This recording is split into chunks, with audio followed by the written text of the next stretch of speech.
Kamarites. Ayan, nandito tayo sa sa compound ng Family Bermilyo. Dito po ako sa ilalim ng mangga nagtitinda kasi nga sobrang init doon sa amin sa may housing. Ito po siya oh. Ayan oh, ang ilalim ng mangga.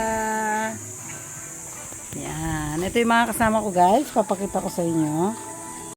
Si Princess at ito naman si Taktak. Yan. Wala pang mga bata guys. Ay kanina pala, bagong dating ako, marami nang bumibili. Yan. Kasi presko dito guys. Ayun ang mga bata dun sa harapan ng church. Ayan. Nagsibili sila kanina. Babalik yan maya maya pag naramdaman nilang gutom na naman sila guys. Yan.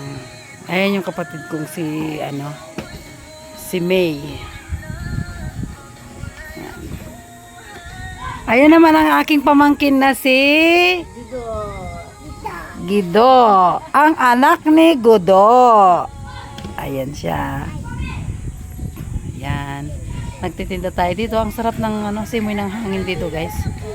Kasi umulan kagabi. Tapos ngayon preskong presko. Pero yung pakiramdam ko kagabi guys, masakit kasi nga. Hindi ko alam kasi wala naman akong kinain na pwedeng makasakit ng tiyan. Biglang sumakit yung tiyan ko hanggang kaninang umaga.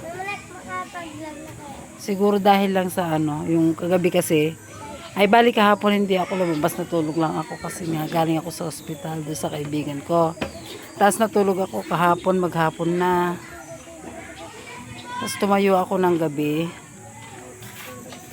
Ano na siya? Paglabas ko kasi umuulan. Siguro yung singaw ng lupa, yun na yun. Nalangha po siya. Tingnan nyo guys ang aming kapaligiran dito. Preskong presko. Yung mga halaman, nabuhayan. Kasi nga umulan ng malakas. So, tingnan nyo guys. Green na green yung mga halaman dito. Yan. Ito yung kapaligiran ni nanay. At yung mga halaman ni nanay. Last night para Sabado na ma'am. Ang bahay ni nanay ito sa harap. Harap ng church. Ayun yung mga ba. Babay muna mga kamarites.